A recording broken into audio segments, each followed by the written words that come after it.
Acting करने के लिए आते हैं और इसी प्रकार से छोटी सी रूम पे रहते हैं। वो दिखाता नहीं है, बात अलग कि इस प्रकार से किचन देखने के लिए मिलेगा और यहीं पे मोहरी देखने के लिए मिलेगा। बताना पड़ता है कि मैं पहली बार मुंबई आया हूँ, मेरे पास इतना पैसा नहीं है। अगर आप खाना पीना खाएंगे तो आपको बर्तन भी तो लेना पड़ेगा।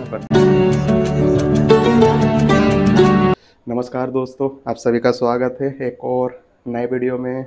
और आज के इस वीडियो में आप सभी को मैं दिखाने वाला हूँ, बहुत सारे लोगों का कमेंट आया था और कह रहा था भाई कमेंट में कि भाई आप जैसे रूम ले करके रहते हो मुंबई में, अगर कोई मुंबई पहली बार आए जॉब करने के लिए और अगर वो चाहे मुंबई में रूम ले करके अकेले रहना, तो मिनिमम जो खर्चा है वो कितना आता है, डिपॉजिट कितना देना पड़ता है, रूम कितना बड़ा रहता है और क्या क्या चीज़ों की ज़रूरत पड़ती है। तो दोस्तों आज के इस वीडियो में आपको मैं ये सब बताने वाला हूँ कि कैसे आप अगर पहली बार मुंबई आते हैं तो रूम का जो खर्चा है वो कितना लगेगा, कितना आ जाता है खर्चा पहली बार। बहुत सारे लोगों का दिमाग में ये कन्फ्यूजन चलता है।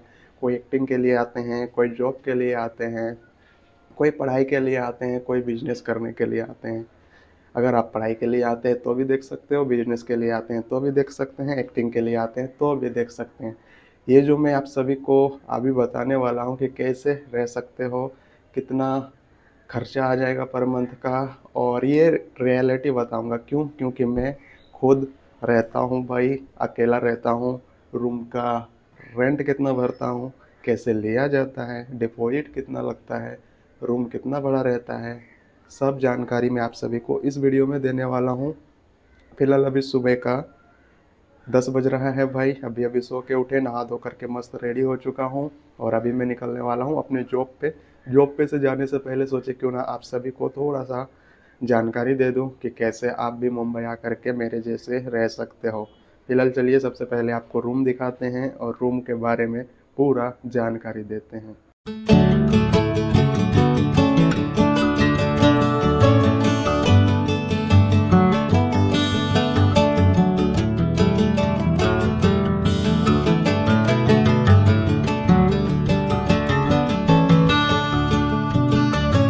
दोस्तों मैंने आप सभी को रूम दिखाया कि कितना बड़ा रूम है। अगर आप भी चाहते हो मेरे जैसे रूम ले करके रहना तो कैसे रह सकते हो, आइए इस वीडियो में आपको थोड़ा सा बताने का प्रयास करते हैं और साथ ही साथ आपको पूरा जानकारी देते हैं कि कैसे आप मुंबई के अंदर रूम ले करके अपने फैमिली के साथ भी रह सकते हैं, आप अकेले भी रह सकते हैं। अगर आप चाहो पीजी वीजी का रहने के लिए तो मैंने आपको बता दिया, डिस्क्रिप्शन पे लिंक मिल जाएगा, जाके चेक कर लीजिएगा। और दिखाता हूँ रूम कितना बड़ा है, ये देख सकते हो भाई। अगर आप कभी पहली बार मुंबई आते हैं और मुंबई में जॉब करते हैं और जॉब करने के बाद जब रूम पे आओगे ना, कुछ इस प्रकार से आप सभी को छोटा सा जो रूम है वो देखने के लिए मिलेगा। इसी प्रकार से छोटी छोटी रूमें रहती है जिसके अंदर जो पढ़ाई करने के लिए आते हैं या फिर जो जॉब करने के लिए आते हैं या फिर जो एक्टिंग करने के लिए आते हैं, और इसी प्रकार से छोटी सी रूम पे रहते हैं। वो दिखाता नहीं है, बात अलग की है, लेकिन रहता है इसी प्रकार से छोटी सी रूम पे।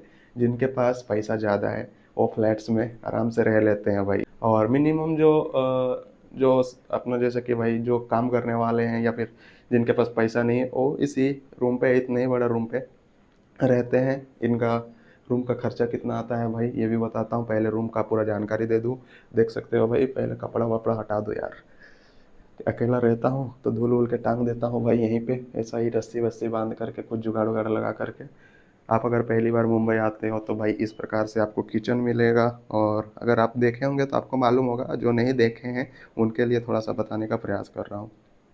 कुछ इस प्रकार से किचन देखने के लिए मिलेगा और यहीं पे मोहरी देखने के लिए मिलेगा। और बहुत सारे लोगों का दिमाग में ये कन्फ्यूजन रहता है भाई कि मोहरी है, किचन है, बाथरूम कहाँ है, संडास वगैरह कहाँ करने के लिए जाएंगे।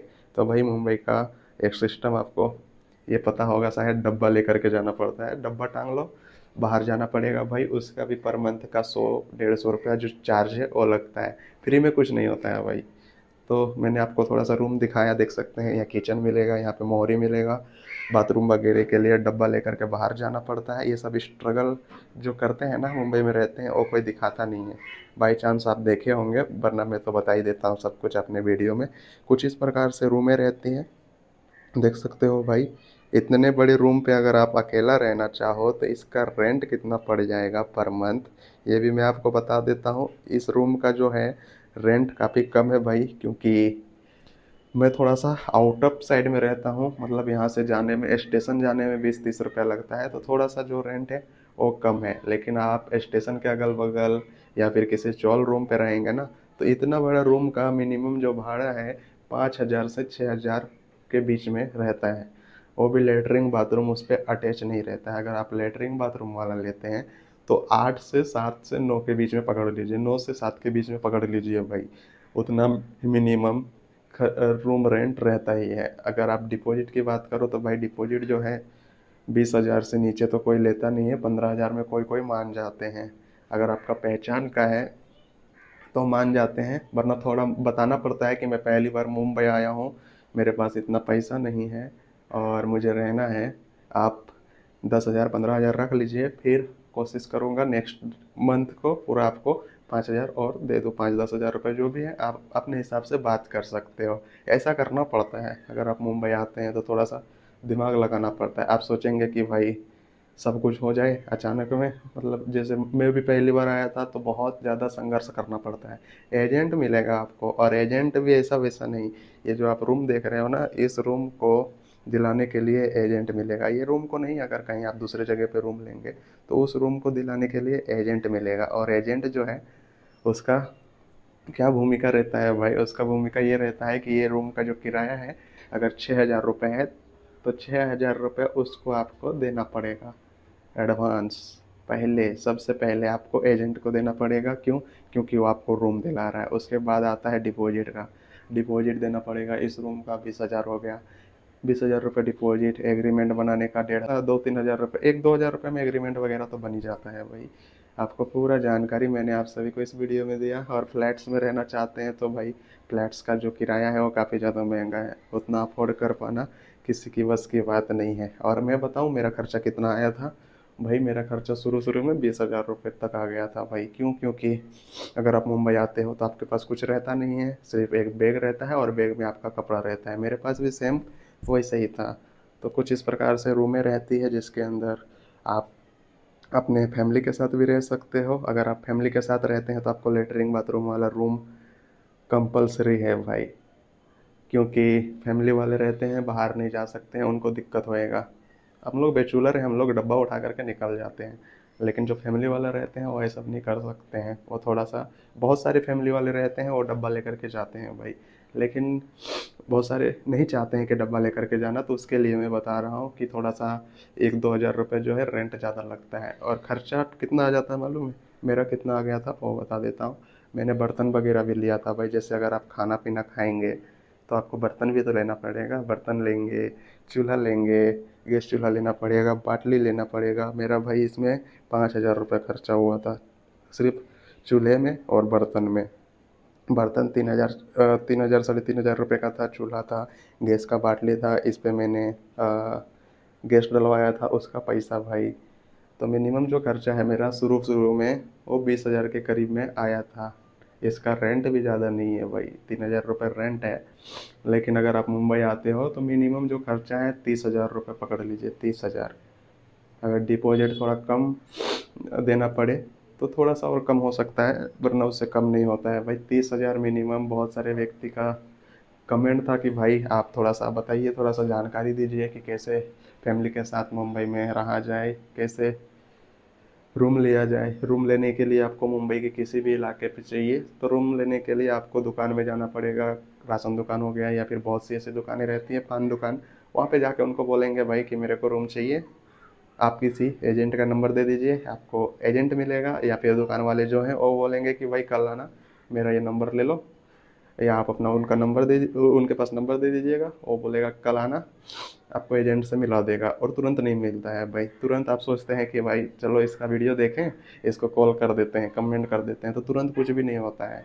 आपको थोड़ा सा संघर्ष करना पड़ता है, थोड़ा सा जानना पड़ता है भाई कि कैसे कैसे लिया जाता है। आपको मैंने बताया, अगर आपको पहली बार रूम लेना है तो सबसे पहले किसी एरिया में चले जाइएगा। एरिया में जाने के बाद दुकान वाले को कहेंगे कि मुझे रूम चाहिए, वो एजेंट का नंबर आपको प्रोवाइड करा देंगे। और एजेंट को आपको ये बोलना है कि मुझे फैमिली वाले के लिए चाहिए लेटरिन बाथरूम वाला रूम, तो भी आपको पूछेगा क्या बजट है आपका, तो आप सोचेंगे भाई मेरा क्या बजट है, मैं पहली बार मुंबई आया हूँ, तो उनको बोलना 5-6 हज़ार, उससे ज़्यादा मत बोलना, कम ही बोलना भाई, ताकि वो आपके हिसाब से दिखा दे। अगर वो दिखाएगा तो आपको पसंद नहीं आएगा, तब थोड़ा 1-2 हज़ार और बढ़ा सकते हैं, तो थोड़ा और बड़ा दिखाएगा। ऐसे ऐसे करके आप ले सकते हो भाई।